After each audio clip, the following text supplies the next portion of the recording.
ਸਵਾਗਤ। ਮੈਂ ਹਰਜਿੰਦਰ ਸਿੰਘ ਰੰਧਾਵਾ, ਤੁਸੀਂ ਦੇਖ ਰਹੇ ਹੋ ਪੰਜਾਬ ਟੈਲੀਵਿਜ਼ਨ ਔਰ ਮੇਰੇ ਨਾਲ ਨੇ ਰਜੀਵ ਭਾਸਕਰ, ਸੀਨੀਅਰ ਜਰਨਲਿਸਟ। ਭਾਸਕਰ ਸਾਹਿਬ ਵੈਲਕਮ। बहुत बहुत शुक्रिया रंधावा जी। ਭਾਸਕਰ ਸਾਹਿਬ, ਮੈਂ ਇਹ ਕਿ ਸੁਣੀ ਜਾਂਦਾ ਕਿ ਨਰਿੰਦਰ ਮੋਦੀ ਪੰਜਾਬ ਲਈ ਕੋਈ ਵੱਡਾ ਪੈਕੇਜ ਦੇਣਗੇ, ਇੱਥੇ ਆ ਕੇ ਰੈਲੀ ਕਰਕੇ, ਤੇ ਬਹੁਤ ਸਾਰੇ ਐਮਐਲਏ ਤੇ ਕੁਝ ਵਜ਼ੀਰ ਬੀਜੇਪੀ 'ਚ ਸ਼ਾਮਲ ਹੋ ਜਾਣਗੇ। ਇਹ ਕਿਆਸ ਰਾਈਆਂ ਜਾਂ ਤੁਹਾਡੇ ਵੱਲੋਂ ਦੱਸੀਆਂ ਕੁਝ ਖਬਰਾਂ 'ਚ ਮੈਂ ਕਿੰਨੀ ਕੁ ਸਚਾਈ ਵੇਖਾਂ?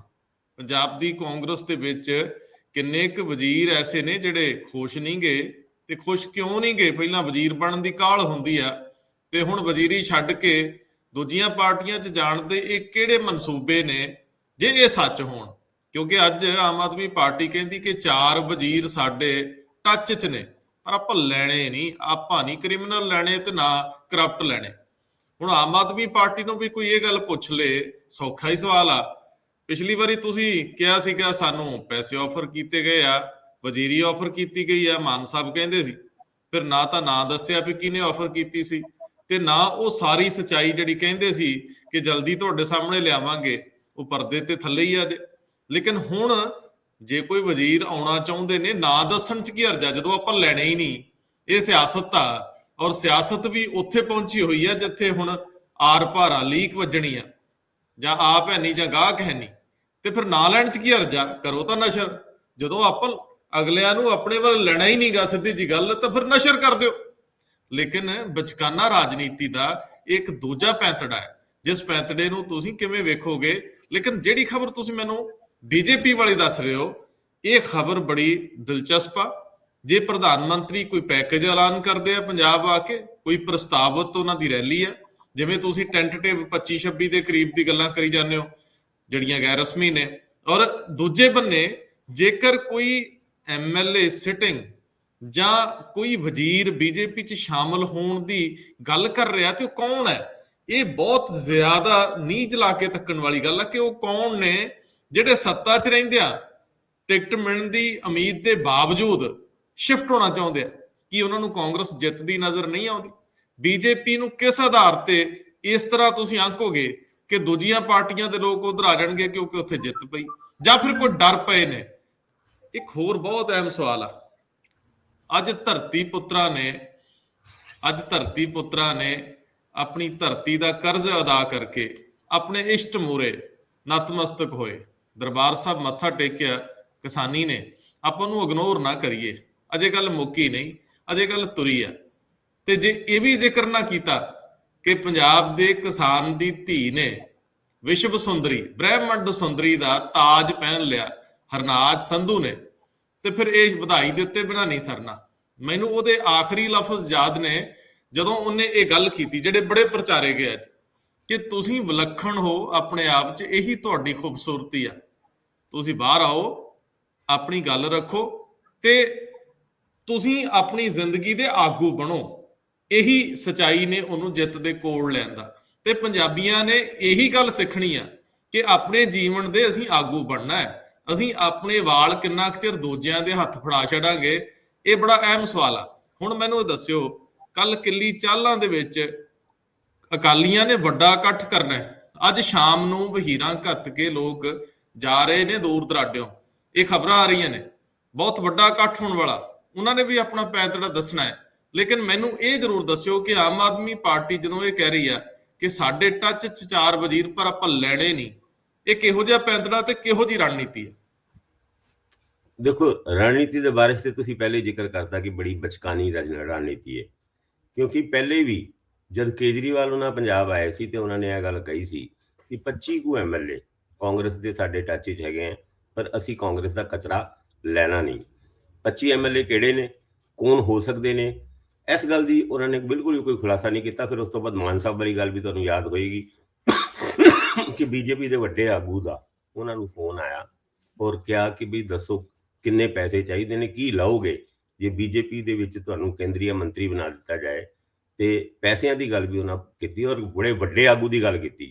ਉਹਦੇ ਵਿੱਚ ਵੀ ਜਦ ਅਸੀਂ ਆਪਣੇ ਇਸ ਪ੍ਰੋਗਰਾਮ ਦੇ ਵਿੱਚ ਇਸ ਗੱਲ ਨੂੰ ਡਿਸਕਸ ਕਰਦੇ ਹੋਏ ਇਹਦਾ ਖੁਲਾਸਾ ਕੀਤਾ ਸੀਗਾ ਕਿ ਕੋਈ ਵੀ ਬੀਜੇਪੀ ਦਾ ਵੱਡਾ ਆਗੂ ਉਹ ਘੱਟ ਤੋਂ ਘੱਟ ਫੋਨ ਤੇ ਪੈਸਿਆਂ ਦੀ ਆਫਰ ਤੇ ਨਹੀਂ ਦੇਗਾ, ਕਿਉਂਕਿ ਇਹ ਵੀ ਬੜੀ ਬਚਕਾਨੀ ਪੋਲਿਟਿਕਸ ਹੋ ਸਕਦੀ ਹੈ ਕਿ ਵੱਡੇ ਆਗੂ ਨੇ ਭਗਵੰਤ ਮਾਨ ਨੂੰ ਇਹ ਗੱਲ ਕਹੀ ਕਿ ਕਿੰਨੇ ਪੈਸੇ ਲੈਣੇ ਆ।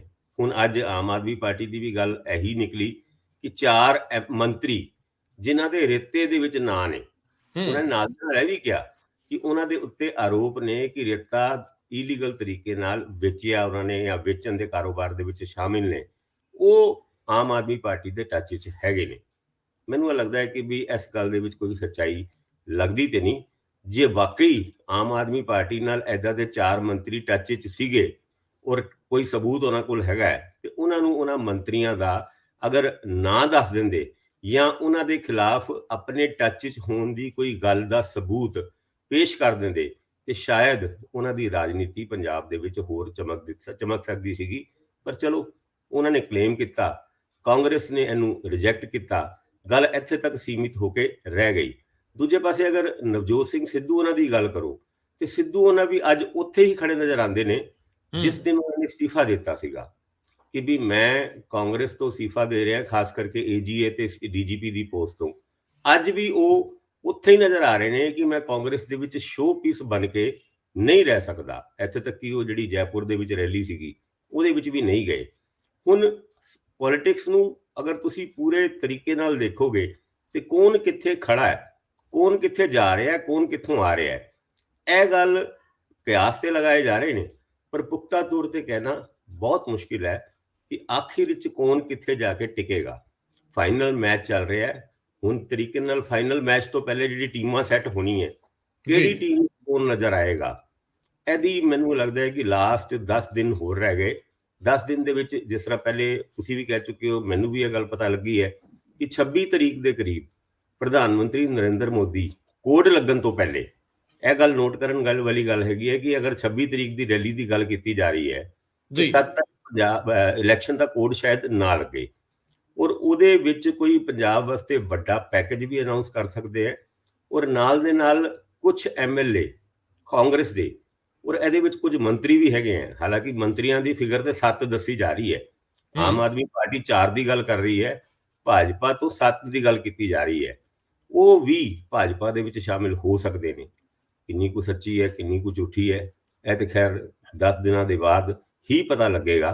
ਪਰ ਫਿਲਹਾਲ ਇਹ ਗੱਲਾਂ ਤੁਰ ਗਈ ਹੈ ਕਿ ਵੀ ਕੌਣ ਕਿੱਥੇ ਜਾ ਰਿਹਾ ਹੈ। ਨਹੀਂ, ਇਹਦੇ ਚ ਭਾਸਕਰ ਸਾਹਿਬ ਕੁਝ ਚੀਜ਼ਾਂ ਦਿਲਚਸਪ ਨੇ ਕਿ ਆਖਿਰ ਕੋਈ ਮੰਤਰੀ ਭਾਜਪਾ ਨਾਲ ਕਿਉਂ ਜਾਊਗਾ, ਕਿਸੇ ਡਰ ਤੋਂ ਬਿਨਾਂ ਤਾਂ ਨਹੀਂ। ਫਿਲਹਾਲ ਕਾਂਗਰਸ ਸਭ ਤੋਂ ਬਿਹਤਰ ਸਥਿਤੀ 'ਚ ਸੀਗੀ, ਕਾਂਗਰਸ ਸਭ ਤੋਂ ਬਿਹਤਰ ਸਥਿਤੀ 'ਚ ਸੀਗੀ ਜੋ ਹਾਲਾਤ ਬਣੇ ਹੋਏ ਸੀ।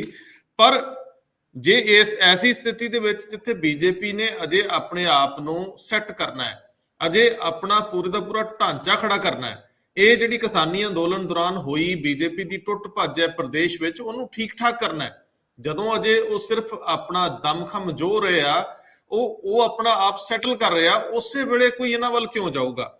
ਜਾਂ ਤੇ ਕੋਈ ਅੰਦਰ ਡਰ ਪਏ ਨੇ ਜਾਂ ਕਿਸੇ ਤਰੀਕੇ ਦੇ ਡਰ ਦਿਖਾਏ ਗਏ ਨੇ।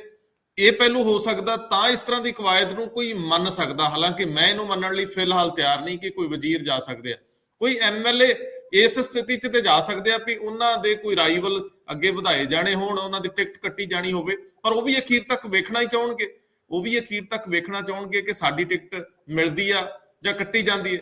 ਤੀਜੀ ਗੱਲ, ਆਮ ਆਦਮੀ ਪਾਰਟੀ ਜਦੋਂ ਕਹਿ ਰਹੀ ਹੈ ਕਿ ਸਾਡੇ ਨਾਲ ਉਹ ਜਿਹੜੇ ਦਾਗੀ ਕਿਸਮ ਦੇ ਲੋਕ ਇਨ ਟੱਚ ਨੇ, ਫਿਰ ਭਾਈ ਤੁਸੀਂ ਉਹਨਾਂ ਨੂੰ ਆਪਣੇ ਇਨ ਟੱਚ ਲਿਆਂਦਾ ਹੀ ਕਿਉਂ? ਤੁਹਾਡਾ ਕਿਹੜਾ ਬੰਦਾ ਜਿਹੜਾ ਇਹੋ ਜਿਹੇ ਬੰਦਿਆਂ ਨਾਲ ਰਾਬਤੇ 'ਚ, ਆਖਰ ਤੁਹਾਡੇ ਨਾਲ ਸੰਪਰਕ ਕਿਉਂ ਸਾਧ ਰਿਹਾ? ਇਹ ਵੀ ਵੱਡੀ ਗੱਲ ਆ ਕਿ ਆਮ ਆਦਮੀ ਪਾਰਟੀ ਨਾਲ ਦਾਗੀ ਬੰਦੇ ਹੀ ਕਿਉਂ ਸ਼ਾਮਲ ਹੋਣਾ ਚਾਹਣਗੇ ਜਾਂ ਇਨ ਟੱਚ ਵਿੱਚ ਹੋਣਗੇ, ਜਦੋਂ ਤੁਸੀਂ ਇੱਕ ਤੋਂ ਵੱਧ ਵਾਰੀ ਪਹਿਲਾਂ ਹੀ ਕਹਿ ਚੁੱਕੇ ਹੋ ਵੀ ਅਸੀਂ ਕੂੜਾ ਨਹੀਂ ਲੈਣਾ, ਅਸੀਂ ਕਰਪਟ ਨਹੀਂ ਲੈਣੇ। ਇਹ ਚੀਜ਼ਾਂ ਬਹੁਤ ਨੀਂਝ ਲਾ ਕੇ ਤੱਕਣ ਵਾਲੀਆਂ। ਕੀ ਮੋਮੈਂਟਮ ਬਿਲਟ ਕਰਨ ਲਈ, ਕੀ ਲਹਿਰ ਬਣਾਉਣ ਲਈ, ਕੀ ਲੋਕਾਂ ਤੇ ਅਸਰ ਪਾਉਣ ਲਈ ਇਸ ਤਰ੍ਹਾਂ ਦੀ ਕਵਾਇਦ ਕੀਤੀ ਜਾ ਰਹੀ ਹੈ, ਇਸ ਤਰ੍ਹਾਂ ਦੇ ਖਿਆਲ ਅੱਗੇ ਵਧਾਏ ਜਾ ਰਹੇ ਆ ਤਾਂ ਕਿ ਕਿਸੇ ਵੀ ਤਰੀਕੇ ਨਾਲ ਸਾਡੀ ਗੱਲ ਤੁਰੇ, ਲੋਕਾਂ ਦੇ ਵਿੱਚ ਇਹ ਗੱਲ ਜਾਵੇ ਕਿ ਇੱਥੇ ਤਾਂ ਬਹੁਤ ਭੀੜ ਆਉਣ ਵਾਲਿਆਂ ਦੀ। ਔਰ ਬੀਜੇਪੀ ਦਾ ਜਿੱਥੋਂ ਤੱਕ ਸਵਾਲ ਆ, ਬੀਜੇਪੀ ਲਈ ਇਹ ਅਨਸਰ ਦੀ ਲੋੜ ਆ। 117 ਹਲਕਿਆਂ ਦੇ ਵਿੱਚ ਉਹਨਾਂ ਨੇ ਆਪਣੇ ਕੈਂਡੀਡੇਟ ਦੇਣੇ ਆ। ਉਹ ਕੈਂਡੀਡੇਟ ਵੀ ਹੈਵੀ ਵੇਟ ਹੋਣ, ਉਹ ਬੀਜੇਪੀ ਚਾਹੁੰਦੀ ਹੋਊਗੀ। ਉਹ ਚਾਹੁੰਦੀ ਹੋਊਗੀ ਕਿ ਅਸੀਂ ਖੇਤਰੀ ਪਾਰਟੀ ਨਹੀਂ ਗਏ, ਅਸੀਂ ਸੱਤਾਧਾਰੀ ਆ, ਅਸੀਂ ਕੇਂਦਰ ਦੇ ਸ਼ਾਸਕ ਹੈ। ਸਾਡੇ ਵਿਅਕਤੀ ਜਿਹੜੇ ਆ ਉਹਨਾਂ ਦੀ ਚੋਣ ਕੈਂਪੇਨ ਦੂਜਿਆਂ ਨਾਲੋਂ ਹੈਵੀ ਵੇਟ ਹੋਵੇ, ਤਗੜੀ ਹੋਵੇ, ਨਜ਼ਰ ਆਵੇ। ਸੋ ਇਹ ਅਗਲੇ ਦਿਨਾਂ 'ਚ ਟੁੱਟ ਭੱਜ ਤਾਂ ਬਹੁਤ ਹੋਣ ਵਾਲੀ ਹੈ। ਪਰ ਮੈਂ ਇਹ ਜ਼ਰੂਰ ਤੁਹਾਡੇ ਤੋਂ ਜਾਣਨਾ ਚਾਹੂੰਗਾ, ਮੈਨੂੰ ਇਹ ਸਮਝਾ ਦਿਓ ਕਿ ਜਿਹੜੀ ਕੱਲ ਬੀਜੇਪੀ ਦੀ ਇੱਕ ਮੀਟਿੰਗ ਹੈ, ਵੱਡੀ ਮੀਟਿੰਗ ਹੈ, ਉਸ ਮੀਟਿੰਗ ਦੇ ਵਿੱਚ ਕੁਝ ਚੀਜ਼ਾਂ ਤੈਅ ਹੋ ਜਾਣਗੀਆਂ, ਕੁਝ ਚੀਜ਼ਾਂ ਪਰਦੇ ਪਿੱਛੇ ਚੱਲ ਰਹੀਆਂ, ਜਿਹਦੇ ਵਿੱਚ ਸੰਗਠਨ ਕਰ ਰਿਹਾ, ਇਹਨਾਂ ਦੀ ਜਿਹੜੀ ਇਹਨਾਂ ਦੇ ਥਿੰਕਰ ਕਰ ਰਿਹਾ। ਦੂਜੇ ਬੰਨੇ ਵੱਧ ਤੋਂ ਵੱਧ ਸਿੱਖ ਚਿਹਰਿਆਂ ਨੂੰ ਨਜ਼ਰ ਆਉਣ ਲਈ ਮੰਚ ਹੋਣ, ਰੈਲੀਆਂ ਹੋਣ, ਉੱਥੋਂ ਵੱਧ ਤੋਂ ਵੱਧ ਦਸਤਾਰਾਂ ਵਾਲੇ ਹੋਣ, ਖਾਲਸਾਈ ਲੁੱਕ ਵਾਲੇ ਹੋਣ, ਦਿੱਖ ਵਾਲੇ ਹੋਣ, ਔਰ ਗੱਲ ਸਿੱਖੀ ਪ੍ਰਤੀ ਮੋਦੀ ਦੇ ਲਗਾ ਦੀ ਹੋਵੇ। ਪ੍ਰਧਾਨ ਮੰਤਰੀ ਸਿੱਖੀ ਨੂੰ ਕਿੰਨਾ ਸਮਰਪਿਤ ਨੇ, ਉਹ ਕਿੰਨਾ ਗੁਰੂਆਂ ਦਾ ਸਤਿਕਾਰ ਕਰਦੇ ਆ, ਉਹਨਾਂ ਸਿੱਖਾਂ ਲਈ ਕੀ ਕੁਝ ਕੀਤਾ ਹੈ ਜਾਂ ਉਹ ਕੀ ਕਰ ਰਹੇ ਨੇ, ਇਹਦੇ ਉੱਤੇ ਫੋਕਸ ਰੱਖਣ ਦੀ ਗੱਲ ਤੁਰ ਰਹੀ ਆ ਕਿ ਗੱਲ ਇੱਥੇ ਹੀ ਤੋਰੀ ਜਾਵੇ। ਇੱਕ ਤਾਂ ਘੱਟ ਗਿਣਤੀ ਨੂੰ ਲੈ ਕੇ ਦੁਨੀਆ ਭਰ ਦੇ ਵਿੱਚ ਜਿਹੜਾ ਸਰਕਾਰ ਦਾ ਅਕਸਾ ਉਹਨੂੰ ਹੋਰ ਕਲੀਅਰ ਕਰ ਲਿਆ ਜਾਵੇ ਕਿ ਅਸੀਂ ਪੱਖਪਾਤ ਨਹੀਂ ਕਰਦੇ, ਇੱਕ ਛੋਟੀ ਘੱਟ ਗਿਣਤੀ ਨੂੰ ਅਸੀਂ ਕਿੰਨੀ ਤਵੱਜੋ ਦੇ ਰਹੇ ਹਾਂ। ਦੂਜੇ ਬੰਨੇ ਇੱਕ ਬਾਰਡਰ ਸਟੇਟ ਨੂੰ ਉਹ ਆਪਣੇ ਢੰਗ ਨਾਲ ਚਲਾਉਣਾ ਵੀ ਚਾਹੁੰਦੇ ਆ, ਪਰ ਸਭ ਤੋਂ ਅਹਿਮ ਗੱਲ ਕਿ ਗਰਾਊਂਡ ਦੇ ਵਿੱਚ, ਗਰਾਊਂਡ ਦੇ ਉੱਤੇ ਉਹਨਾਂ ਦੀ ਪੋਜੀਸ਼ਨ ਕੀ ਆ। ਕਿ ਪਿੰਡਾਂ ਵਾਲੇ ਲੋਕ ਲਗਭਗ ਸਾਲ ਡੇਢ ਸਾਲ ਚੱਲੇ ਅੰਦੋਲਨ ਨੂੰ ਭੁੱਲ ਜਾਣਗੇ? ਕੀ ਲੋਕ ਸਵੀਕਾਰ ਕਰ ਲੈਣਗੇ ਇੰਨੀ ਸੌਖੀ ਤੇ ਇੰਨੀ ਛੇਤੀ ਤਰ੍ਹਾਂ? ਹਾਲਾਂਕਿ ਸਾਡੇ ਪੰਜਾਬੀਆਂ ਬਾਰੇ ਇੱਕ ਗੱਲ ਮਸ਼ਹੂਰ ਆ ਕਿ ਛੇਤੀ ਭੁੱਲ ਜਾਂਦੇ ਆ, ਪਰ ਇੰਨੀ ਛੇਤੀ ਵੀ ਭੁੱਲ ਜਾਣਗੇ, ਇਹ ਅਜੇ ਪ੍ਰਸ਼ਨ ਚਿੰਨ੍ਹ ਹੈ, ਇਹ ਸਵਾਲਾਂ ਦੇ ਘੇਰੇ 'ਚ ਆ। ਸੋ ਬੀਜੇਪੀ ਲਈ ਗੱਲ ਤਾਂ ਔਖੀ ਨਹੀਂ ਗੀ। ਕੇਂਦਰੀ ਸ਼ਾਸਕ ਨੇ, ਪੈਸੇ ਪੂਸੇ ਦੀ ਉਹਨਾਂ ਨੂੰ ਕਮੀ ਨਹੀਂ, ਕਿਉਂਕਿ ਪਿੱਛੇ ਮੈਂ ਦੇਖਿਆ ਸੀ ਆਰਟੀਆਈ ਦੇ ਵਿੱਚ ਲੋਕਾਂ ਜਾਣਕਾਰੀ ਲਈ ਸੀ, ਉਹਨਾਂ ਕੋਲ ਵੱਡਾ ਫੰਡ ਆ ਜਿਹੜਾ ਰਿਜ਼ਰਵ ਰੱਖਿਆ ਉਹਨਾਂ ਨੇ ਪਾਰਟੀ ਦਾ, ਜਿਹਦੇ ਵਿੱਚ ਬਹੁਤ ਸਾਰੀਆਂ ਕੰਪਨੀਆਂ ਉਹਨਾਂ ਨੂੰ ਪੈਸੇ ਦਿੰਦੀਆਂ ਨੇ। ਉਹ ਜੇਕਰ ਇੱਕ ਨੰਬਰ ਦੇ ਵਿੱਚ ਵੀ ਪੈਸੇ ਲਾਉਣ ਤੇ ਦੂਜੀਆਂ ਪਾਰਟੀਆਂ ਨਾਲੋਂ ਤਗੜੇ ਨੇ। ਸੋ ਮੈਨੂੰ ਦੱਸਿਓ ਕਿ ਅਗਲੀ ਰਣਨੀਤੀ ਕੀ ਰਹਿਣ ਵਾਲੀ? ਜਿੱਥੇ ਤੱਕ ਭਾਜਪਾ ਦੇ ਵਿੱਚ ਜੁਆਇਨਿੰਗ ਦੀ ਗੱਲ ਕਰੀਏ ਤੇ ਇਸ ਤਰ੍ਹਾਂ ਦੀ ਛੋਟੇ ਵੱਡੇ ਲੀਡਰ, ਕਾਫੀ ਸਾਰੀ ਇਦਾਂ ਦੀ ਖਬਰਾਂ ਆਉਂਦੀਆਂ, ਤਕਰੀਬਨ ਰੋਜ਼ ਹੀ ਆਉਂਦੀ ਹੈ ਕਿ ਉਹ ਭਾਜਪਾ ਦੇ ਵਿੱਚ ਜੁਆਇਨਿੰਗ ਕਰਨ ਦੀ ਕੋਸ਼ਿਸ਼ ਕਰ ਰਹੇ ਨੇ। ਪਰ ਅੱਜ ਭਾਜਪਾ ਨੂੰ ਕੋਈ ਵੀ ਜੁਆਇਨ ਕਰਦਾ ਹੈ ਤੇ ਮਾੜੀ ਮੋਟੀ ਜੀ ਰੀਹੈਬਿਲਿਟੇਸ਼ਨ ਮੰਗ ਰਿਹਾ, ਔਰ ਕੇਂਦਰ ਸਰਕਾਰ ਕੋਲ ਇਦਾਂ ਦਾ ਬਹੁਤ ਕੁਝ ਹੈਗਾ ਕਿ ਉਹਨਾਂ ਦਾ ਰੀਹੈਬਿਲਿਟੇਸ਼ਨ ਕਰ ਵੀ ਸਕਦੇ ਨੇ। ਹੁਣ ਗੱਲ ਰਹੀ ਕਾਂਗਰਸ ਤੋਂ ਹੀ ਇਹ ਖਬਰਾਂ ਕਿਉਂ ਚੱਲ ਰਹੀ ਹੈ, 4 ਮੰਤਰੀ 7 ਮੰਤਰੀ 12 ਐਮਐਲਏ ਉਹ ਭਾਜਪਾ ਜੁਆਇਨ ਕਰਨਗੇ, ਕਦੀ ਕਹਿੰਦੇ ਆਮ ਆਦਮੀ ਪਾਰਟੀ ਜੁਆਇਨ ਕਰਨਗੇ, ਕਿਉਂਕਿ ਅਨਰੈਸਟ ਵੀ ਸਭ ਤੋਂ ਜ਼ਿਆਦਾ ਕਾਂਗਰਸ ਦੇ ਵਿੱਚ ਹੈਗਾ। ਇਹਦੇ ਵਿੱਚ ਕੋਈ ਦੋ ਰਾਏ ਨਹੀਂ ਕਿ ਕਾਂਗਰਸ ਦੇ ਜਿੰਨੇ ਵੀ ਵੱਡੇ ਆਗੂ ਨੇ, ਮੁੱਖ ਮੰਤਰੀ ਚੰਨੀ ਤੋਂ ਲੈ ਕੇ ਜਾਖੜ ਸਾਹਿਬ ਤੋਂ ਲੈ ਕੇ ਬਾਜਵਾ ਸਾਹਿਬ, ਸਿੱਧੂ ਹੋਣਾ, ਇਹ ਸਾਰੇ ਕਿਸੇ ਨਾ ਕਿਸੇ ਜਗ੍ਹਾ ਪਾਰਟੀ ਤੋਂ ਕੋਈ ਬਹੁਤੇ ਖੁਸ਼ ਨਹੀਂ ਹੈਗੇ, ਔਰ ਕਿਸੇ ਨਾ ਕਿਸੇ ਜਗ੍ਹਾ ਹਰੇਕ ਨੇ ਆਪਣੇ ਬਾਗੀ ਸੁਰ ਦਿਖਾਏ ਨੇ। ਹੁਣ ਇਸ ਤਰ੍ਹਾਂ ਦੇ ਹਾਲਾਤ ਦੇ ਵਿੱਚ ਕੁਝ ਮੰਤਰੀਆਂ ਦਾ, ਕੁਝ ਐਮਐਲਏਆਂ ਦਾ ਕਾਂਗਰਸ ਨੂੰ ਛੱਡ ਕੇ ਜਾਣਾ ਔਰ ਉਹਦੀ ਅਫਵਾਹਾਂ ਫੈਲਣੀ, ਇਹ ਇੱਕ ਸੁਭਾਵਿਕ ਜੀ ਗੱਲ ਹੈਗੀ ਹੈ। ਕਿਉਂਕਿ ਜਦ ਕੋਈ ਵੀ ਵਿਅਕਤੀ ਕਿਸੇ ਪੋਲੀਟੀਕਲ ਪਾਰਟੀ ਦੇ ਵਿੱਚ ਆਪਣੇ ਆਪ ਨੂੰ ਸੁਰੱਖਿਅਤ ਨਹੀਂ ਸਮਝਦਾ ਤੇ ਫਿਰ ਉਹ ਕੋਈ ਦੂਜਾ ਪੇੜ ਲੱਭਦਾ, ਕੋਈ ਦੂਜਾ ਪਲੇਟਫਾਰਮ ਲੱਭਦਾ ਕਿ ਉਹਦੇ ਵਿੱਚ ਜਾ ਕੇ ਘੱਟ ਤੋਂ ਘੱਟ ਮੈਂ ਸੁਰੱਖਿਅਤ ਹੋ ਜਾ, ਔਰ ਆਪਣੇ ਫਿਊਚਰ ਨੂੰ ਵੀ ਸੁਰੱਖਿਅਤ ਕਰਨ ਦੀ ਕੋਸ਼ਿਸ਼ ਕਰਦਾ ਹੈ। ਇਸ ਕਰਕੇ ਇਹ ਕਿਆਸਾਂ ਜਾਂ ਅਫਵਾਹਾਂ ਜਾਂ ਇਹ ਗੱਲਾਂ, ਇਹ ਭਾਸਕਰ ਸਾਹਿਬ, ਵੈਸੇ ਇਹ ਅਫਵਾਹਾਂ ਆ ਕਿੱਥੋਂ ਰਹੀਆਂ ਨੇ? ਇਹ ਕੋਈ ਖਬਰ ਬਾਹਰ ਨਸ਼ਰ ਹੋਈ ਆ, ਕਿਸੇ ਜਗ੍ਹਾ ਪ੍ਰਕਾਸ਼ਿਤ ਹੋਈ ਆ, ਕਿਸੇ ਸਰੋਤ ਬਾਰੇ ਥੋੜਾ ਬਹੁਤਾ ਦੱਸੋਗੇ ਮੈਨੂੰ? ਕਿਉਂਕਿ ਮੇਰੇ ਕੋਲ ਇਸ ਤਰ੍ਹਾਂ ਦੀ ਇਨਫੋਰਮੇਸ਼ਨ ਕੋਈ ਪੁਖਤਾ ਹੈ ਨਹੀਂ ਕਿ ਬੀਜੇਪੀ ਕੁਝ ਸਿਟਿੰਗ ਮੰਤਰੀਆਂ ਜਾਂ ਸਿਟਿੰਗ ਐਮਐਲਏਜ਼ ਨੂੰ ਵੀ ਆਪਣੇ ਨਾਲ ਜੋੜ ਸਕਦੀ ਆ, ਕਿਉਂਕਿ ਚੋਣ ਜ਼ਾਬਤਾ ਲੱਗਣ ਤੋਂ ਬਾਅਦ ਤੇ ਕਈ ਕੁਝ ਹੋਣਾ, ਟਿਕਟਾਂ ਦੀ ਵੰਡ ਤੋਂ ਬਾਅਦ ਤਾਂ ਕਈ ਕੁਝ ਹੋਊਗਾ, ਲੇਕਿਨ ਉਸ ਤੋਂ ਪਹਿਲਾਂ ਕੋਈ ਐਸੀ ਪੁਖਤਾ ਜਾਣਕਾਰੀ ਰੱਖਦੇ ਹੋ ਜੀ ਤੁਸੀਂ? ਬਿਲਕੁਲ, ਇਹ ਜਿਹੜੇ ਸੂਤਰ ਹੁੰਦੇ ਨੇ ਇਹਨਾਂ ਕੋਲ ਕਾਫੀ ਸਾਰੀ ਅੰਦਰ ਦੀ ਖਬਰਾਂ ਹੁੰਦੀ ਹੈ, ਜਿਹੜੀ ਅਸੀਂ ਕਈ ਵਾਰ ਕ੍ਰਾਸ ਚੈੱਕ ਕਰਕੇ ਦੇਖਿਆ, ਔਰ ਕਈ ਵਾਰ ਜਿੱਦਾਂ ਅਸੀਂ ਹੁਣ ਇਹਨਾਂ ਖਬਰਾਂ ਦੇ ਉੱਤੇ ਬਹੁਤਾ ਵਿਸ਼ਵਾਸ ਨਹੀਂ ਵੀ ਕਰ ਰਹੇ, ਪਰ ਕਈ ਵਾਰ ਇਹ ਦੇਖਣ ਨੂੰ ਮਿਲਿਆ ਹੈ ਕਿ ਜਿਹੜੀ ਖਬਰਾਂ, ਜਿਹੜੀ ਗੱਲਾਂ ਉਹਨਾਂ ਨੇ ਦੱਸੀ ਸੀਗੀ, ਬਾਅਦ ਚੋਂ ਉਹ ਸਹੀ ਸਾਬਿਤ ਹੋਈ। ਔਰ ਇਹਨਾਂ ਦਾ ਕੁਝ ਲੋਕਾਂ ਦਾ ਇੰਟਰਸਟ ਹੁੰਦਾ ਹੈ ਕਿ ਪੋਲਿਟਿਕਸ ਦੇ ਵਿੱਚ ਅੰਦਰ ਦੀ ਖਬਰਾਂ ਨੂੰ ਬਾਹਰ ਲੈ ਕੇ ਆਈਏ। ਅਖਬਾਰਾਂ ਦੇ, ਚੈਨਲਾਂ ਦੇ ਸੋਰਸਿਸ ਇੱਦਾਂ ਦੇ ਹੁੰਦੇ ਨੇ ਜੋ ਲੋਕ ਆਪ ਅਪਰੋਚ ਕਰਕੇ ਕਈ ਵਾਰ ਉਹ ਅੰਦਰ ਦੀ ਖਬਰਾਂ ਕਿ ਕਿੱਥੇ ਕੀ ਮੀਟਿੰਗ ਹੋਈ ਉਹ ਤੁਹਾਨੂੰ ਦਿੰਦੇ ਨੇ। ਰੰਧਾਵਾ ਜੀ, ਤੁਹਾਨੂੰ ਵੀ ਪਤਾ ਹੈ ਕਿ ਬਹੁਤ ਸਾਰੀ ਖਬਰਾਂ ਦੇ ਚੈਨਲ ਇੱਦਾਂ ਦੇ ਹੁੰਦੇ ਨੇ ਕਿ ਭਾਵੇਂ ਤੁਹਾਨੂੰ ਉਹਨਾਂ ਤੇ ਵਿਸ਼ਵਾਸ ਹੋਵੇ ਨਾ ਹੋਵੇ, ਪਰ ਜਦ ਤੁਸੀਂ ਉਹਨਾਂ ਨੂੰ ਕ੍ਰਾਸ ਚੈੱਕ ਕਰਦੇ ਹੋ ਤਾਂ ਕਿਸੇ ਨਾ ਕਿਸੇ ਜਗ੍ਹਾ ਉਹ ਖਬਰਾਂ ਸੱਚੀ ਨਿਕਲਦੀਆਂ। ਮੈਂ ਇਸ ਗੱਲ ਦੀ ਪੁਸ਼ਟੀ ਨਹੀਂ ਕਰਦਾ ਕਿ ਭਾਜਪਾ ਦੀ ਰੈਲੀ ਦੇ ਵਿੱਚ ਜਾਂ ਪ੍ਰਧਾਨ ਮੰਤਰੀ ਜਦ ਨਰਿੰਦਰ ਮੋਦੀ ਇੱਥੇ ਆਉਣਗੇ ਤੇ ਆਹ 7 ਮੰਤਰੀ ਜਾਂ 12 ਐਮਐਲਏਆਂ ਦੀ ਗੱਲ ਜੇ ਮੈਂ ਕਰ ਰਿਹਾ, ਅਸੀਂ ਇਸ ਗੱਲ ਦੀ ਪੁਸ਼ਟੀ ਬਿਲਕੁਲ ਨਹੀਂ ਕਰਦੇ। ਪਰ ਅਗਰ ਇਹ ਖਬਰਾਂ ਨਿਕਲ ਕੇ ਆ ਰਹੀ ਹੈ, ਦੂਜੇ ਪਾਸੇ ਆਮ ਆਦਮੀ ਪਾਰਟੀ ਨੇ ਵੀ ਅੱਜ 4 ਮੰਤਰੀਆਂ ਦੀ ਗੱਲ ਕੀਤੀ ਹੈ, ਤੇ ਕਿਸੇ ਨਾ ਕਿਸੇ ਜਗ੍ਹਾ ਤੋਂ ਇਹ ਧੂਆਂ ਜਿਹੜਾ ਨਿਕਲ ਰਿਹਾ ਹੈ ਤੇ ਅੱਗ ਤੇ ਲੱਗੀ ਹੀ ਹੋਏਗੀ। ਇਹ ਖਬਰਾਂ ਅਫਵਾਹਾਂ ਵੀ ਹੋ ਸਕਦੀਆਂ, ਪਰ ਜਦ ਗੱਲ ਕਾਂਗਰਸ ਦੇ ਟੁੱਟਣ ਦੀ ਗੱਲ ਆਉਂਦੀ ਹੈ, ਔਰ ਜਿਸ ਤਰ੍ਹਾਂ ਮੈਂ ਕਹਿ ਕੇ ਹਟਿਆ ਕਿ ਕਾਂਗਰਸ ਦੇ ਵਿੱਚ ਅਨਰੈਸਟ ਖਾਸ ਕਰਕੇ ਉੱਪਰ ਦੀ ਲੀਡਰਸ਼ਿਪ ਦੇ ਵਿੱਚ ਸਾਫ਼-ਸਾਫ਼ ਤੌਰ ਤੇ ਦੇਖਿਆ ਜਾ ਸਕਦਾ ਹੈ। ਤੁਸੀਂ ਇਹ ਦੱਸੋ ਕਿ ਕਾਂਗਰਸ ਦਾ ਅਗਰ ਮੰਤਰੀ ਮੰਡਲ ਹੈਗਾ ਪੰਜਾਬ ਦਾ, ਉਹਨਾਂ ਵਿੱਚੋਂ ਕਿਹੜੇ ਮੰਤਰੀ ਹੈਗੇ ਹੈ ਜੋ ਤੁਹਾਨੂੰ ਬੜੇ ਉਤਸ਼ਾਹਿਤ ਨਜ਼ਰ ਆਉਂਦੇ ਨੇ, ਮੋਟੀਵੇਟਿਡ ਨਜ਼ਰ ਆਉਂਦੇ ਨੇ? ਇੱਕ ਵੀ ਮੰਤਰੀ ਦਾ ਤੁਸੀਂ ਮੈਨੂੰ ਨਾਂ ਦੱਸ ਦਿਓ, ਇੱਕ ਵੀ ਮੰਤਰੀ ਦੇ ਬਾਰੇ ਚ ਦੱਸ ਦਿਓ ਜਿਹੜਾ ਆਪਣੇ ਆਪ ਨੂੰ ਮੋਟੀਵੇਟਿਡ ਫੀਲ ਕਰਦਾ ਹੋਏ। ਭਾਵੇਂ ਗ੍ਰਹਿ ਮੰਤਰੀ ਸੁਖਜਿੰਦਰ ਸਿੰਘ ਰੰਧਾਵਾ ਉਹਨਾਂ ਦੀ ਗੱਲ ਕਰੋ, ਤੇ ਦੋ ਮੰਤਰੀਆਂ ਦਾ ਕੈਬਨਿਟ ਮੀਟਿੰਗ ਦੇ ਵਿੱਚ ਲੜ ਪੈਣਾ ਔਰ ਇੱਕ ਦੂਜੇ ਦੇ ਖਿਲਾਫ ਐਲੀਗੇਸ਼ਨ ਲਾਣਾ, ਇਹ ਤੁਹਾਨੂੰ ਕਿਸ ਪਾਸੇ ਇੰਡੀਕੇਟ ਕਰ ਰਹੀ ਹੈ ਕਿ ਮੰਤਰੀ ਮੰਡਲ ਦੇ ਵਿੱਚ ਸਭ ਕੁਝ ਠੀਕ ਠਾਕ ਹੈਗਾ? ਔਰ ਬਾਕੀ ਜਿਹੜੇ ਮੰਤਰੀ ਹੈਗੇ ਨੇ, ਉਹ ਜਿਹੜੀ ਮਹਿਲਾਵਾਂ ਮੰਤਰੀਆਂ ਹੈਗੀਆਂ, ਉਹ ਤੁਹਾਨੂੰ ਲੱਗਦਾ ਹੈ ਕਿ ਆਪਣੇ ਮੰਤਰਾਲਿਆਂ ਤੋਂ ਬਹੁਤੀ ਖੁਸ਼ ਹੈਗੀ ਹੈ?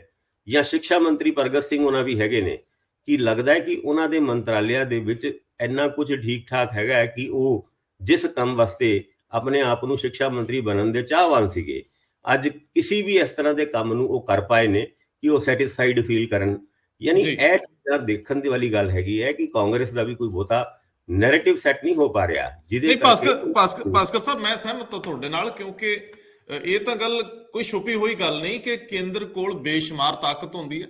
ਉਹਨਾਂ ਕੋਲ ਬਹੁਤ ਸਾਰੀਆਂ ਏਜੰਸੀਆਂ ਐਸੀਆਂ ਨੇ ਜਿਹੜੀਆਂ ਕਿਸੇ ਵੀ ਪੱਧਰ ਤੇ ਦੇਸ਼ ਭਰ ਦੇ ਵਿੱਚ ਸੰਪਰਕ ਬਣਾ ਕੇ ਚੱਲਦੀਆਂ ਹੋਣਗੀਆਂ। ਬਹੁਤ ਸਾਰੇ ਪ੍ਰਦੇਸ਼ ਐਸੇ ਸੀ ਜਿੱਥੇ ਬੀਜੇਪੀ ਦੀ ਕੇਂਦਰੀ ਲੀਡਰਸ਼ਿਪ ਨੇ ਸਰਕਾਰਾਂ ਤੱਕ ਬਦਲਾਤੀਆਂ। ਬਹੁਤ ਸਾਰੇ ਲੋਕ ਦੂਜੀਆਂ ਪਾਰਟੀਆਂ ਛੱਡ ਕੇ ਕਈ ਜਿਹੜੇ ਵਜ਼ੀਰ ਤੇ ਅਮੂਮਨ ਐਮਐਲਏ ਆ ਜਾਂਦੇ ਰਹੇ। ਕਈ ਜਗ੍ਹਾ ਰਾਜ ਪਲਟੇ ਹੋਏ, ਕਈ ਜਗ੍ਹਾ ਬਹੁਮਤ ਸਾਬਤ ਨਹੀਂ ਕਰ ਸਕੀਆਂ ਦੂਜੀਆਂ ਪਾਰਟੀਆਂ ਦੀਆਂ ਸਰਕਾਰਾਂ। ਸੋ ਇਹ ਬੀਜੇਪੀ ਲਈ ਕੋਈ ਔਖੀ ਗੱਲ ਤਾਂ ਹੈ ਨਹੀਂ, ਔਰ ਕੇਂਦਰੀ ਕਿਸੇ ਵੀ ਸ਼ਾਸਕ ਲਈ ਔਖੀ ਨਹੀਂ ਹੁੰਦੀ ਜੇ ਉਹ ਠਾਣ ਲਵੇ ਕਿ ਮੈਂ ਫਲਾਣੀ ਜਗ੍ਹਾ ਤੇ ਇਹ ਗੱਲ ਕਰਨੀ। ਪਰ ਇਹ ਵੀ ਬਹੁਤ ਅਹਿਮ ਹੋਊਗਾ ਦੇਖਣਾ ਕਿ ਕੀ ਐਸੀ ਸਥਿਤੀ ਬਣ ਚੁੱਕੀ ਹੈ ਕਿ ਕੁਝ ਲੋਕ ਸੰਪਰਕ ਕਰ ਲਏ ਗਏ ਆ, ਜਾਂ ਕੁਝ ਲੋਕ ਆਪ ਸੰਪਰਕ ਕਰ ਰਹੇ ਹੋਣ ਕਿ ਫਲਾਂ ਪੋਸਿਬਿਲਿਟੀ ਜ਼ਿਆਦਾ ਹੈ ਬੀਜੇਪੀ ਦੀ ਸਰਕਾਰ ਬਣਾਉਣ ਦੀ ਸਥਿਤੀ ਬਣ ਸਕਦੀ। ਅੱਜ ਦੇ ਦਿਨ ਦੇ ਵਿੱਚ ਇਹ ਥੋੜਾ ਜਿਹਾ ਅਟਪਟਾ ਲੱਗਦਾ ਸੋਚਣਾ ਵੀ ਕਿ ਬੀਜੇਪੀ ਸਰਕਾਰ ਬਣਾ ਸਕਦੀ ਹੈ।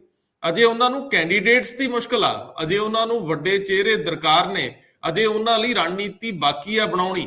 ਉਸ ਵੇਲੇ ਉਸ ਪਾਰਟੀ ਦੇ ਸੱਤਾ ਚ ਆਉਣ ਦੀ ਗੁੰਜਾਇਸ਼ ਨੂੰ ਚੈੱਕ ਕਰਨਾ ਔਖਾ ਹੈ। ਸੋ ਜਿਹੜੀ ਲੀਡਰਸ਼ਿਪ ਭਾਵੇਂ ਉਹ ਕਾਂਗਰਸ ਚੋਂ ਟੁੱਟ ਕੇ ਜਾਣ ਵਾਲੀ ਹੋਵੇ, ਅਕਾਲੀਆਂ ਵੱਲੋਂ ਜਾਣ ਵਾਲੀ ਹੋਵੇ, ਉਹ ਇਹ ਜ਼ਰੂਰ ਯਕੀਨੀ ਬਣਾਉਣਾ ਚਾਹੂਗੀ ਕਿ ਜੇਕਰ ਅਸੀਂ ਘੱਟੋ ਘੱਟ 24 ਤੱਕ ਕੇਂਦਰੀ ਸੱਤਾ ਨਾਲ ਜੁੜੇ ਰਹੀਏ। ਇਹ ਇੱਕ ਆਧਾਰ ਲੱਗਦਾ ਹੈ ਕਿ ਵੱਡੀ ਲੀਡਰਸ਼ਿਪ ਇਹ ਸੋਚ ਕੇ ਕਿ ਕੇਂਦਰ ਦੇ ਵਿੱਚ ਅਜੇ ਸੱਤਾ 'ਚ ਹੈ ਪਾਰਟੀ, ਬੀਜੇਪੀ ਅਗਲੇ 2-3 ਸਾਲ ਤੱਕ ਸੱਤਾ ਦੇ ਵਿੱਚ ਉੱਪਰ ਹੈਗੀ ਹੈ, ਉਸ ਤੋਂ ਬਾਅਦ ਵੀ ਉਹਨੂੰ ਕੋਈ ਬਹੁਤ ਵੱਡਾ ਥ੍ਰੈਟ ਲੱਗਦਾ ਨਹੀਂ। ਕਿਸਾਨੀ ਅੰਦੋਲਨ ਨੂੰ ਛੱਡ ਕੇ ਕਿਸੇ ਵੀ ਜਗ੍ਹਾ ਤੇ ਐਸੀ ਕੋਈ ਮੂਵਮੈਂਟ ਨਹੀਂ ਲੱਗੀ ਕਿ ਬੀਜੇਪੀ ਉਨੀ ਬਹੁਮਤ ਨਾਲ ਨਹੀਂ ਆ ਸਕਦੀ, ਲੇਕਿਨ ਬੀਜੇਪੀ ਫਾਈਟ ਦੇ ਵਿੱਚ ਹੈ। ਪ੍ਰਸ਼ਾਂਤ ਕਿਸ਼ੋਰ ਦੇ ਉਹ ਲਫ਼ਜ਼ ਮੈਨੂੰ ਕਾਫੀ ਪ੍ਰੈਕਟੀਕਲ ਲੱਗਦੇ ਆ ਕਿ ਜਿਹੜੀ ਪਾਰਟੀ ਥੱਲੇ ਤੱਕ ਢਾਂਚਾ ਉਸਾਰਨ 'ਚ ਸਫਲ ਹੋ ਗਈ ਆ, ਉਹਨੂੰ ਏਡੀ ਛੇਤੀ ਤੁਸੀਂ ਸੀਨ ਤੋਂ ਪਾਸੇ ਨਹੀਂ ਵੇਖ ਸਕਦੇ। ਅਜੇ ਇੱਕ ਵਾਰੀ ਭਾਵੇਂ ਉਹ ਟੁੱਟੀ ਭੱਜੀ ਸਰਕਾਰ ਬਣਾਉਣ, ਜੇ ਉਹਨਾਂ ਨੂੰ ਪੂਰਨ ਮੈਂਡੇਟ ਨਹੀਂ ਵੀ ਮਿਲਦਾ ਤਾਂ ਉਹ ਇੱਕ ਵਾਰੀ ਅਜੇ ਰਿਪੀਟ ਹੋ ਸਕਦੇ। ਸੋ ਇੱਥੇ ਦੀ ਲੀਡਰਸ਼ਿਪ ਇਹ ਸੋਚ ਕੇ ਤੇ ਉਹਨਾਂ ਨਾਲ ਜੁੜ ਸਕਦੀ ਹੈ ਕਿ ਅਜੇ ਕੇਂਦਰੀ ਸੱਤਾ ਕਾਫੀ ਦੇਰ ਤੱਕ ਅੱਗੇ ਵਧਣੀ ਆ, ਲੇਕਿਨ ਇਹ ਅਜੇ ਸਮੇਂ ਤੋਂ ਪਹਿਲਾਂ ਦੀ ਗੱਲ ਆ। ਮੈਨੂੰ ਲੱਗਦਾ ਚੋਣ ਜਾਬਤਾ ਲੱਗਣ ਤੋਂ ਬਾਅਦ, ਟੁੱਟ ਭੱਜ ਤੋਂ ਬਾਅਦ, ਪਾਰਟੀਆਂ ਦੀਆਂ ਟਿਕਟਾਂ ਐਲਾਨ ਹੋਣ ਤੋਂ ਬਾਅਦ ਤੇ ਕੁਝ ਸੰਭਵ ਆ। ਲੇਕਿਨ ਮੋਦੀ ਸਾਹਿਬ ਜੇਕਰ 26 ਤਰੀਕ ਜਿਵੇਂ ਤੁਸੀਂ ਇੱਕ ਟੈਂਟੇਟਿਵ ਡੇਟ ਦੇ ਰਹੇ ਹੋ, ਪ੍ਰਸਤਾਵਿਤ ਰੈਲੀ, ਉਹਦੇ ਵਿੱਚ ਐਲਾਨ ਤਾਂ ਕਰ ਸਕਦੇ ਆ ਬਹੁਤ ਵੱਡੇ ਚਿਹਰੇ, ਬਹੁਤ ਵੱਡੇ ਅਸੀਂ ਉਹਨਾਂ ਨੂੰ ਮੰਨਦੇ ਆ, ਜਿਹੜੇ ਸਿਟਿੰਗ ਵਜ਼ੀਰ ਹੋਣ ਜਾਂ ਐਮਐਲਏ ਹੋਣ, ਉਹਨਾਂ ਦੀ ਅਜੇ ਜਾਣ ਦੀ ਸੰਭਾਵਨਾ ਕਾਫੀ ਘੱਟ ਲੱਗਦੀ ਹੈ। ਪ੍ਰੋਮਿਸਸ ਤੇ ਹੋ ਸਕਦੇ ਆ। ਖੈਰ, ਇਹਦੇ ਉੱਤੇ ਤੁਸੀਂ ਕੋਈ ਟਿੱਪਣੀ ਦੇਣਾ ਚਾਹੋ ਤਾਂ ਮੈਨੂੰ ਬੜੀ ਖੁਸ਼ੀ ਹੋਊਗੀ, ਨਹੀਂ ਤਾਂ ਥੋੜਾ ਜਿਹਾ ਅੱਗੇ ਵਧ ਲਈਏ। ਪੰਜਾਬ ਦੀ ਪੋਲਿਟਿਕਸ ਦੇ ਵਿੱਚ ਰੰਧਾਵਾ ਜੀ ਅੱਜ ਦੀ ਡੇਟ 'ਚ ਕੁਝ ਵੀ ਨਹੀਂ ਕਿਹਾ ਜਾ ਸਕਦਾ ਜਦ ਗੱਲਾਂ ਉੱਡ ਰਹੀਆਂ, ਕਿਉਂਕਿ ਇਹ ਜਦ ਸਾਡੇ ਕੋਲ ਇਨਫੋਰਮੇਸ਼ਨ ਆਉਂਦੀ ਹੈ ਤੇ ਆਪਣੇ ਆਪ ਵਿੱਚ ਇਸ ਕਲੇਮ ਦੇ ਰਾਹੀਂ ਆਉਂਦੀ ਹੈ ਕਿ ਇਹ ਪੱਕੀ ਗੱਲ ਹੈ।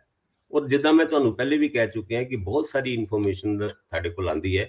ਮੈਂ ਹੁਣੇ ਵੀ ਤੁਹਾਡੇ ਨਾਲ ਗੱਲ ਕਰ ਰਿਹਾ ਕਿ ਸਾਡਾ ਇੱਕ ਸੂਤਰੀ 2 ਵਾਰ ਫੋਨ ਕਰ ਚੁੱਕਿਆ, ਔਰ ਇਹ ਇੱਕ ਅਧਿਕਾਰਿਤ ਸੂਤਰ ਹੈਗੇ ਆ ਜਿਹੜੇ ਫੋਨ ਕਰ ਰਹੇ ਨੇ। ਹੁਣ ਇਹ ਕੀ ਦੱਸਣਾ ਚਾਹੁੰਦੇ ਨੇ, ਕੀ ਪੁੱਛਣਾ ਚਾਹੁੰਦੇ ਨੇ, ਮੈਨੂੰ ਨਹੀਂ ਪਤਾ, ਪਰ ਇਹ ਜਿਹੜੀ ਇਨਫੋਰਮੇਸ਼ਨ ਦਾ ਫਲੋ ਹੈ, ਇਹ ਇੱਕ ਬੜਾ ਜ਼ਬਰਦਸਤ ਬਣਿਆ ਹੋਇਆ ਹੈ। ਔਰ ਕੀ ਪ੍ਰਧਾਨ ਮੰਤਰੀ ਦੀ ਰੈਲੀ ਦੇ ਵਿੱਚ ਕੁਝ ਲੋਕ ਜਾਂ ਕੁਝ ਵੱਡੇ ਬੰਦੇ ਬੀਜੇਪੀ ਨੂੰ ਜੁਆਇਨ ਕਰਨਗੇ। ਇਹ ਤੇ ਮੈਂ ਦਾਅਵੇ ਨਾਲ ਕਹਿ ਸਕਦਾ ਕਿ ਜੁਆਇਨ ਤੇ ਕਰਨਗੇ, ਪਰ ਉਹ 4 ਮੰਤਰੀ 7 ਮੰਤਰੀ 12 ਐਮਐਲਏ ਹੋਣਗੇ ਕਿ ਨਹੀਂ ਹੋਣਗੇ, ਇਹਦੇ ਬਾਰੇ ਤੇ ਪੁਖਤਾ ਜਾਣਕਾਰੀ ਤੇ ਉਹਨਾਂ ਦੇ ਜੁਆਇਨ ਕਰਨ ਤੋਂ ਬਾਅਦ ਹੀ ਮਿਲ ਸਕਦੀ ਹੈ। ਪਰ ਫਿਲਹਾਲ ਭਾਜਪਾ ਦੇ ਵਿੱਚ ਬਹੁਤ ਸਾਰੇ ਲੋਕੀ ਜੁਆਇਨ ਕਰ ਸਕਦੇ ਨੇ, ਇਸ ਗੱਲ ਦੇ ਵਿੱਚ ਸੱਚਾਈ ਹੈਗੀ ਹੈ। ਔਰ ਉਹ ਕਿਸ ਲੈਵਲ ਦੇ ਹੋਣਗੇ ਇਹ ਮੈਨੂੰ ਹਜੇ ਤੱਕ ਨਹੀਂ ਪਤਾ। ਪਰ ਹਾਂ, ਜਿਹੜਾ ਕਾਂਗਰਸ ਦੇ ਵਿੱਚ ਅਨਰੈਸਟ ਦੀ ਗੱਲ ਕਰ ਰਹੇ ਆ, ਉਹ ਇੱਕ ਕੜਵੀ ਸੱਚਾਈ ਹੈ ਜਿਹੜੀ ਕਾਂਗਰਸ ਨੂੰ ਮੰਨਣੀ ਪਏਗੀ ਕਿ ਅਨਰੈਸਟ ਕਾਂਗਰਸ ਦੇ ਵਿੱਚ ਬਹੁਤਾ ਹੈਗਾ। ਔਰ ਟਿਕਟ ਸੀਕਰਸ ਜਿੰਨੇ ਹੈਗੇ ਨੇ, ਉਹ ਪਹਿਲੇ ਇਹ ਮੰਨਿਆ ਜਾ ਰਿਹਾ ਸੀਗਾ ਕਿ ਜਿੰਨੇ ਵੀ ਕਾਂਗਰਸ ਦੇ ਸੈਕਿੰਡ ਯਾਨੀ ਜਿਹਨਾਂ ਨੂੰ ਟਿਕਟ ਨਹੀਂ ਮਿਲੀ ਉਹ ਕੈਪਟਨ ਅਮਰਿੰਦਰ ਵੱਲ ਜਾਣਗੇ, ਪਰ ਉਹ ਹੁਣ ਸਿੱਧੇ ਭਾਜਪਾ ਵੱਲ ਜਾਣ ਦੀ ਤਿਆਰੀ ਕਰ ਰਹੇ ਨੇ। ਜਿਹੜਾ ਸਿਸਵਾ ਦਾ ਰਸਤਾ ਹੈ, ਜਿਹਦੇ ਬਾਰੇ ਚ ਵੀਰ ਦੇਵਿੰਦਰ ਉਹਨਾਂ ਨੇ ਕਿਹਾ ਸੀਗਾ ਕਿ ਜਦ ਉਹਨਾਂ ਨੂੰ ਮੁੱਖ ਮੰਤਰੀ ਤੋਂ ਲਾ ਦਿੱਤਾ ਜਾਏਗਾ ਤੇ ਉਹਦੇ ਉੱਤੇ ਵੱਡੇ ਵੱਡੇ ਘਾਹ ਉੱਗ ਜਾਣਗੇ। ਮੈਨੂੰ ਇਹ ਲੱਗਦਾ ਹੈ ਕਿ ਸ਼ਾਇਦ ਹੁਣ ਤੱਕ ਘਾਹ ਉੱਗ ਵੀ ਗਏ ਹੋਣ, ਕਾਰਨ ਕਿ ਸਾਰੇ ਦਿੱਲੀ ਵੱਲ ਡਾਇਰੈਕਟ ਫਲਾਈਟ ਫੜ ਰਹੇ ਨੇ ਔਰ ਭਾਜਪਾ ਦੇ ਵਿੱਚ ਜਾਣ ਦੀ ਕੋਸ਼ਿਸ਼ ਕਰ ਰਹੇ ਨੇ। ਹਾਲਾਂਕਿ ਬੀਜੇਪੀ ਇਹ ਚਾਹੇਗੀ ਕਿ ਕੈਪਟਨ ਅਮਰਿੰਦਰ ਸਿੰਘ ਨੂੰ ਵੀ ਪੰਜਾਬ ਦੇ ਵਿੱਚ ਤਗੜਾ ਰੱਖੇ, ਕਿਉਂਕਿ ਰਾਜਨੀਤੀ ਇਹ ਕਹਿੰਦੀ ਹੈ ਕਿ ਭਾਜਪਾ ਨੂੰ ਡਾਇਰੈਕਟਲੀ ਬਹੁਤਾ ਫਾਇਦਾ ਪੋਲੀਟੀਕਲੀ ਜਾਂ ਬੈਲਟ ਦੇ ਰੂਪ ਵਿੱਚ ਨਾ ਵੀ ਹੋਏ, ਪਰ ਜਿਹੜਾ ਇਹ ਅਲਾਈਅੰਸ ਤਿਆਰ ਹੋਏਗਾ ਉਹ ਆਪਣੇ ਆਪ ਵਿੱਚ ਅਕਾਲੀ ਦਲ ਦਾ ਬਦਲ ਬਣ ਕੇ ਪੰਜਾਬ ਦੇ ਵਿੱਚ ਉੱਭਰ ਸਕਦਾ ਹੈ, ਜਿਹਦੀ ਕੋਸ਼ਿਸ਼ ਬੀਜੇਪੀ ਦੀ ਹੈ। ਪਰ ਚਲੋ ਅੱਗੇ ਚੱਲ ਕੇ ਕੀ ਹੋਣਾ ਹੈ, ਅਕਾਲੀਆਂ ਦੀ ਕੀ ਰਾਜਨੀਤੀ ਰਹਿਣੀ ਹੈ, ਕਾਂਗਰਸੀ ਆਪਣੇ ਖੇਮੇ ਨੂੰ ਕਿੱਦਾਂ ਬਚਾ ਕੇ ਰੱਖਦੇ ਨੇ ਜਦ ਚਾਰੋਂ ਤਰਫੋਂ ਅਟੈਕ ਹੋਏ ਔਰ ਇੱਕ ਨਾ ਇੱਕ ਬੰਦੇ ਨੂੰ ਚੱਕ ਕੇ ਲਿਆਉਣ ਦੀ ਤਿਆਰੀ ਰਹੇ। ਇੱਦਾਂ ਦੇ ਟਾਈਮ ਵਿੱਚ ਤੁਸੀਂ ਜਿਹੜਾ ਹਡਲ ਕਰਦੇ ਹੋ, ਯਾਨੀ ਖਾਸ ਕਰਕੇ ਕਾਂਗਰਸ ਦੀ ਗੱਲ ਹੈਗੀ ਹੈ, ਇਕਜੁੱਟਤਾ ਕਿਸ ਤਰ੍ਹਾਂ ਦਿਖਾਓਗੇ, ਇਹ ਵੀ ਬੜੀ ਦੇਖਣ ਵਾਲੀ ਗੱਲ ਹੈ। ਬਿਲਕੁਲ ਤੁਸੀਂ ਠੀਕ ਕਹਿ ਰਹੇ ਹੋ। ਬੀਜੇਪੀ ਨੂੰ ਸ਼ਾਇਦ ਸਭ ਤੋਂ ਜ਼ਰੂਰੀ ਆ ਇਸ ਮੌਕੇ ਤੇ ਆਮ ਆਦਮੀ ਪਾਰਟੀ ਨੂੰ ਰੋਕਣਾ। ਬੀਜੇਪੀ ਦੀ ਜੇ ਕੇਂਦਰੀ ਲੀਡਰਸ਼ਿਪ ਚਾਹ ਰਹੀ ਹੋਊਗੀ, ਖਾਸ ਤੌਰ ਤੇ ਪ੍ਰਧਾਨ ਮੰਤਰੀ, ਤੇ ਉਹ ਚਾਹਣਗੇ ਕਿ ਕੇਜਰੀਵਾਲ ਨੂੰ ਇੱਕ ਹੋਰ ਸਟੇਟ ਜੇ ਮਿਲ ਗਈ ਤਾਂ ਇੱਕ ਨਵਾਂ ਸ਼ਰੀਕ ਖੜਾ ਹੋ ਜੂ ਵੱਡੀ ਕੁਰਸੀ ਲਈ, ਤੇ ਉਹ ਸਭ ਤੋਂ ਅਹਿਮ ਉਹਨਾਂ ਲਈ ਹੋਊਗਾ ਵੀ ਆਮ ਆਦਮੀ ਪਾਰਟੀ ਅੱਗੇ ਨਾ ਵਧੇ। ਹੁਣ ਦੋਨਾਂ ਦਾ ਪੈਂਤੜਾ ਇੱਕੋ ਜਿਹਾ, ਦੋਨੇ ਹੀ ਕਹਿ ਰਹੇ ਕਿ ਕਾਂਗਰਸ ਦੇ ਲੋਕ ਸਾਡੇ ਨਾਲ ਆਉਣਾ ਚਾਹੁੰਦੇ, ਲੇਕਿਨ ਇਹਦੇ ਦਰਮਿਆਨ ਦੇ ਵਿੱਚ ਉਹ ਬੀਜੇਪੀ ਅਕਾਲੀ ਦਲ ਨਾਲੋਂ ਵੀ ਵਿੱਥ ਬਣਾ ਗਈ ਆ। ਉਹ ਇਹ ਵੀ ਨਹੀਂ ਚਾਹ ਰਹੇ ਕਿ ਅਕਾਲੀ ਦਲ ਅੱਗੇ ਵਧੇ। ਸੋ ਕੈਪਟਨ ਅਮਰਿੰਦਰ ਸਿੰਘ ਨੂੰ ਖੜਾ ਕਰਕੇ ਕੀ ਕੱਢ ਪਾਉਣਗੇ ਇਹ ਦੇਖਣਾ ਅਹਿਮ ਹੋਊਗਾ। ਜੇ ਉਹ ਨਹੀਂ ਵੀ ਜਿੱਤ ਪਾਉਂਦੇ ਤੇ ਉਹਨਾਂ ਦੀ ਇਹ ਕੋਸ਼ਿਸ਼ ਜ਼ਰੂਰ ਰਹੂਗੀ ਕਿ 2024 ਦੀ ਇਲੈਕਸ਼ਨ ਤੋਂ ਪਹਿਲਾਂ ਇਹ ਗੱਠਜੋੜ ਹੋਰ ਮਜ਼ਬੂਤ ਹੋ ਜੇ, ਪੰਜਾਬ ਦੇ ਵਿੱਚ ਕੁਝ ਸੀਟਾਂ ਪਾਰਲੀਮੈਂਟ ਦੀਆਂ ਜ਼ਰੂਰ ਲਿਆਉਣ ਦੇ ਸਮਰੱਥ ਹੋ ਜੇ। ਇਹ ਵੀ ਉਹਨਾਂ ਦੀ ਕੋਸ਼ਿਸ਼ ਰਹੂਗੀ। ਇਹਨੂੰ ਉਹ ਇੱਕ ਪ੍ਰੈਕਟਿਸ ਮੈਚ ਵਾਂਗ ਵੀ ਲੜ ਸਕਦੇ ਆ, ਤੇ ਪ੍ਰੈਕਟਿਸ ਮੈਚ ਜੇਕਰ ਤੁਸੀਂ ਜਾਣਦੇ ਹੀ ਹੋ ਕਿ ਜਿੱਤ ਹਾਰ ਦੀ ਭਾਵਨਾ ਤੋਂ ਬਿਨਾਂ ਲੜਿਆ ਜਾਵੇ ਤੇ ਉੱਥੇ ਬੜੇ ਫ੍ਰੀ ਮਾਈਂਡ ਹੋ ਕੇ ਲੋਕ ਲੜਦੇ ਹੁੰਦੇ ਆ, ਜਿਹੜੇ ਬਹੁਤੇ ਪ੍ਰੈਸ਼ਰ ਥੱਲੇ ਨਹੀਂ ਹੁੰਦੇ, ਤੇ ਕਈ ਵਾਰੀ ਅਣਕਿਆਸੇ ਨਤੀਜੇ ਵੀ ਆ ਜਾਂਦੇ ਆ। ਲੇਕਿਨ ਕੱਲ ਬਹੁਤ ਅਹਿਮ ਰਹਿਣ ਵਾਲਾ ਦਿਨ ਆ। ਕਿੱਲੀ ਚਾਲਾਂ ਦੇ ਵਿੱਚ ਮੋਗੇ ਲਾਗੇ ਅਕਾਲੀ ਦਲ ਆਪਣੀ ਰਵਾਇਤ ਅਨੁਸਾਰ ਇੱਕ ਵਾਰੀ ਫਿਰ ਬਹੁਤ ਵੱਡਾ ਇਕੱਠ ਕਰੂਗਾ। ਸ਼੍ਰੋਮਣੀ ਅਕਾਲੀ ਦਲ ਦਾ ਸਥਾਪਨਾ ਦਿਵਸ ਆ 101ਵਾਂ। 100 ਸਾਲ ਤੋਂ 1 ਸਾਲ ਉੱਪਰ ਹੋ ਗਿਆ ਅਕਾਲੀ ਦਲ ਨੂੰ। ਕਾਂਗਰਸ ਸਭ ਤੋਂ ਪੁਰਾਣੀ ਪਾਰਟੀ ਹੈ, ਸਭ ਤੋਂ ਪੁਰਾਣੀ, ਸ਼ਾਇਦ 1885 ਦੀ ਗੱਲ ਆ। ਜੇਕਰ ਤੁਸੀਂ ਗੱਲ ਕਰਦੇ ਹੋ CPI ਦੀ, ਤੇ ਉਹ ਵੀ ਅਕਾਲੀ ਦਲ ਤੋਂ ਥੋੜੀ ਜੀ, ਮੈਨੂੰ ਲੱਗਦਾ ਕਿ ਜੇ ਅਸੀਂ 1915 ਦੇ ਆਸ-ਪਾਸ, ਮੈਨੂੰ ਐਗਜ਼ੈਕਟ ਅੰਕੜਾ ਤਾਂ ਨਹੀਂ ਪਤਾ, ਲੇਕਿਨ 1920 ਦੇ ਵਿੱਚ ਅਕਾਲੀ ਦਲ ਮਤਲਬ ਤੀਜੀ ਸਭ ਤੋਂ ਪੁਰਾਣੀ ਪਾਰਟੀ, ਤੇ ਉਹਦਾ 101ਵਾਂ ਸਥਾਪਨਾ ਦਿਵਸ ਉਹਨੂੰ ਕਿਸ ਰੂਪ ਚੋਂ ਮਨਾਉਂਦੇ ਆ, ਕਿੰਨਾ ਇਕੱਠ ਹੁੰਦਾ, ਕਿਹੜੇ ਤੌਰ ਤਰੀਕੇ ਵਰਤੇ ਜਾਂਦੇ ਆ, ਇਹਨਾਂ ਤੇ ਨਜ਼ਰ ਆਊਗੀ। ਬੀਜੇਪੀ ਲੁਧਿਆਣੇ ਦੇ ਵਿੱਚ ਕੀ ਕੁਝ ਕਰਦੀ ਆ, ਕੀ ਅਨਾਉਂਸਮੈਂਟਸ ਹੁੰਦੀਆਂ, ਵਿਚਾਰਾਂ ਕਿਸ ਤਰ੍ਹਾਂ ਦੀਆਂ ਹੁੰਦੀਆਂ, ਉੱਥੇ ਵੀ ਬਾਜ਼ ਅੱਖ ਬਣਾਈ ਹੋਊਗੀ ਸਾਰਿਆਂ ਨੇ। ਤੇ ਪੰਜਾਬ ਸਰਕਾਰ ਦੇ ਅੰਦਰ ਕਿਹੋ ਜਿਹੀ ਟੁੱਟ ਭੱਜ ਹੁੰਦੀ, ਇਹ ਵੀ ਦੇਖਣਾ ਬੜਾ ਦਿਲਚਸਪ ਆ, ਕਿਉਂਕਿ SK ਅਸਥਾਨਾ ਜਿਹੜੇ ਮੈਡੀਕਲ ਲੀਵ ਤੇ ਚਲੇ ਗਏ ਸੀਗੇ, ਉਹਨਾਂ ਦੀ ਹਸਪੀਟਲ ਦੇ ਵਿੱਚੋਂ ਇੱਕ ਫੋਟੋ ਨਸ਼ਰ ਹੁੰਦੀ ਆ ਜਿੱਥੇ ਉਹ ਦਾਖਲ ਨੇ। ਉਹਨਾਂ ਦੇ ਉੱਤੇ ਸ਼ਾਇਦ ਉਹਨਾਂ ਨੂੰ ਕੋਈ ਮੁਸ਼ਕਲ ਆਈ ਆ, ਦਿਲ ਦੀ ਕੋਈ ਸਮੱਸਿਆ, ਕੀ ਪ੍ਰੈਸ਼ਰ ਥੱਲੇ ਉਹਨਾਂ ਨਾਲ ਇੰਜ ਵਾਪਰਿਆ, ਜਾਂ ਕੁਝ ਹੋਰ ਵੀ ਪ੍ਰੈਸ਼ਰ ਅੰਦਰ ਆ, ਕੀ ਕੁਝ ਹੋਰ ਵੀ ਅੰਦਰੋਂ ਖਬਰਾਂ ਬਾਹਰ ਆਉਣਗੀਆਂ, ਇਹ ਵੀ ਬੜੀ ਜ਼ਰੂਰੀ ਆ, ਇਹ ਵੀ ਦੇਖਣ ਵਾਲੀ ਗੱਲ ਹੋਊਗੀ। ਭਾਸਕਰ ਸਾਹਿਬ ਬਹੁਤ ਮਿਹਰਬਾਨੀ, ਬਹੁਤ ਧੰਨਵਾਦ। ਧੰਨਵਾਦ ਜੀ।